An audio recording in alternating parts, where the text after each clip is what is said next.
कि आप भौसी की विधानसभा जिताओ, 24 का चुनाव जिताओ। जो फौज की भर्ती होती थी पहले तरह से, पक्की नौकरी, पक्की वर्दी, ये आधी अधूरी नौकरी, 4 साल की वर्दी से कोई देश की सेवा नहीं होगी। हमारा नौजवान पूरी जीवन भर वर्दी पहन करके पक्की नौकरी कर करके सीमा की रक्षा करना चाहता है। बताओ, आधी अधूरी नौकरी से कोई सेवा होगी? इसलिए नौजवानों, जहां किसानों का भविष्य अंधेरे में डाल दिया इन्होंने, नौजवानों का भविष्य अंधेरे में, इनसे ज्यादा झूठ बोलने वाली कोई पार्टी नहीं है। जो लोग लाल किले से झूठ बोलते हों, लखनऊ से झूठ बोलते हों, बताओ उन पर भरोसा करोगे आप?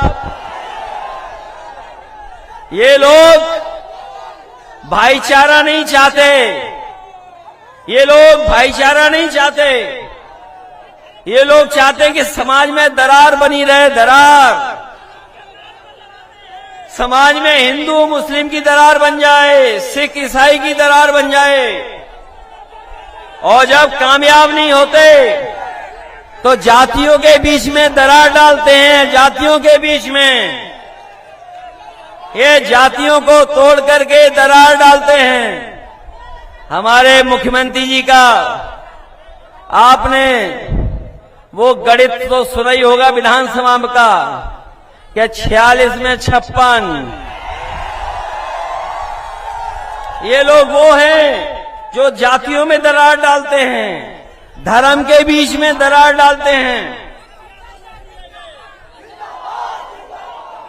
इसलिए आपको इनसे सावधान रहना पड़ेगा।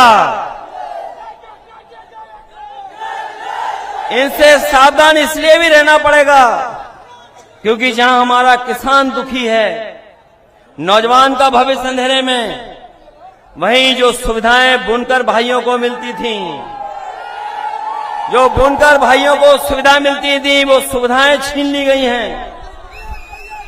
चाहे वो बिजली की सुविधा हो, चाहे पिछली सरकार में जगह जगह पर हम लोगों ने बुनकर बाजार बनाने का काम किया था, जिससे बुनकर भाइयों का जहां बिजली से मदद मिले, वहीं उनको एक स्थान मिल जाए, बाजार मिल जाए, जहां पर अपनी बनाई हुई चीजों को अच्छी कीमत पा सकें।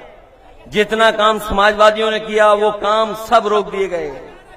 जहां बिजली की व्यवस्था जो पुरानी नेताजी ने दी थी वो भी रोक दी। जो बुनकर बाजार बन रहे थे बुनकर भाइयों को सुविधा के लिए, वो बुनकर बाजार भी इन्होंने बंद कर दिए। इसलिए जो सुविधाएं मिलनी चाहिए, क्योंकि बिना सुविधा दिए हुए, बिना सरकारी मदद के अगर बड़े बड़े उद्योगपतियों को ये सुविधाएं देते हैं, हजारों करोड़ का पैसा छोड़ देते हैं, तो बताइए हमारे बुनकर भाइयों के लिए वो इंतजाम क्यों नहीं है? हम अपने बुनकर भाइयों से कह करके जा रहे हैं कि 22 में अगर सरकार बन गई होती तो जहां हम लोग किसान को सुविधा देने जा रहे थे, नौजवान को नौकरी रोजगार देने जा रहे थे, वहीं बुनकर भाइयों के लिए भी विशेष सुविधाएं देने जा रहे थे। आने वाले समय में जब भी समाजवादियों को मौका मिलेगा, हम अपने बुनकर भाइयों के लिए विशेष सुविधा देने का काम करेंगे, जिससे उनके घर परिवार में भी खुशहाली आ सके। ये मैं देख रहा हूं ओल्ड पेंशन स्कीम वाले लोग आए हैं। ये भी समाजवादियों का मुद्दा था। समाजवादियों की मदद करें, जितनी आप जल्दी मदद करेंगे ओपीएस उतने ही जल्दी लागू हो जाएगी। ये हमारे 69,000 वाले जो लोग 69,000 शिक्षक भर्ती को समझते होंगे, वो जानते होंगे कि इतना बड़ा घोटाला नौकरी रोजगार और बाबा साहब के भीमराव अम्बेडकर जी का दिए हुए संविधान के तहत जो हमें अधिकार है उनसे खिलवाड़ हो रही है। लगातार इनके साथ भेदभाव हो रहा है। 69,000 में भेदभाव नहीं है। जितनी भी सरकारी संस्थाएं हैं उन सब पर भेदभाव करने का काम कोई कर रहा है तो वो भारतीय जनता पार्टी के लोग कर रहे हैं। जो लोग कहते हैं कि हम लोगों ने भेदभाव किया है, वो बताएं जो संस्थाओं में बैठे लोग हैं, जो संस्थाएं आज बीजेपी के समय पर उनके पास पहुंच गई हैं, उन संस्थाओं में किन लोगों को बैठाया है, किनको बैठाया है उन संस्थाओं में? उन संस्थाओं में हमारे आपके लोग नहीं हैं। वो ऐसे लोग हैं जो हमारे आपके भविष्य को भी आगे नहीं बढ़ने देना चाहेंगे। इसलिए लड़ाई बड़ी है और ये लड़ाई केवल घोसी विधानसभा के संदेश की नहीं है, ये 24 के चुनाव के लिए भी संदेश है। इसलिए पहले तो ये कुछ वोटों से रह गए थे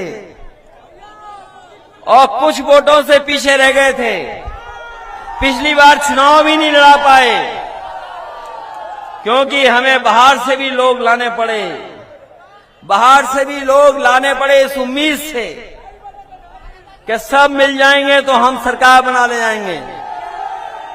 लेकिन हमें नहीं पता था कि स्वार्थ के लिए कुछ लोग कुछ भी कर सकते हैं। जहां वो उन्हें दिखाई देगा कुछ स्वार्थ, उसी तरफ चले जाएंगे। सुधाकर सिंह जी मामूली वोटों से रह गए थे पिछली बार, वो भी बाई इलेक्शन था, लेकिन ये बाई इलेक्शन अलग तरह का है। सुधाकर सिंह के अलावा और साइकिल के अलावा कुछ दिखाई नहीं दे रहा है। केवल हम लोगों को इतना ध्यान रखना है कि वोट तो है हमारे पास, लेकिन ये वोट पड़ना चाहिए। मैं इसीलिए आया हूं आपसे अपील और निवेदन करने कि हमारे आपके पास समर्थन है, सहयोग है सबका। यहां जितने लोग बैठे हैं उस कोने से लेकर के इस कोने तक, जहां अपनी पार्टी के लोग हैं, दूसरे दल के भी लोग हैं, दूसरे संगठन के लोग भी हैं, वो भी समर्थन कर रहे हैं। कोई जाति धर्म नहीं बचा जो आज समाजवादी पार्टी और सुधाकर सिंह के साथ खड़ी ना हो। इसलिए केवल आपको अपना वोट बचाना है और वोट डालना है। अभी जब चुनाव करीब आएगा बीजेपी के लोग घबराएंगे तो प्रशासन को आगे कर देंगे, पुलिस को आगे कर देंगे। सुना है कि जिन इलाकों में समाजवादी पार्टी का वोट ठोस है वहां पर नौजवानों को परेशान कर रहे हैं, घरों में घुस रही है पुलिस। अरे प्रशासन के लोगों, ये काम मत करो आप, ये काम ठीक नहीं है। क्योंकि प्रशासन के लोग भी अंदर ही अंदर कह रहे हैं जीत तो सुधाकर ही रहे हैं, जीत तो साइकिल ही रही है। इसलिए किसको खुश करने के लिए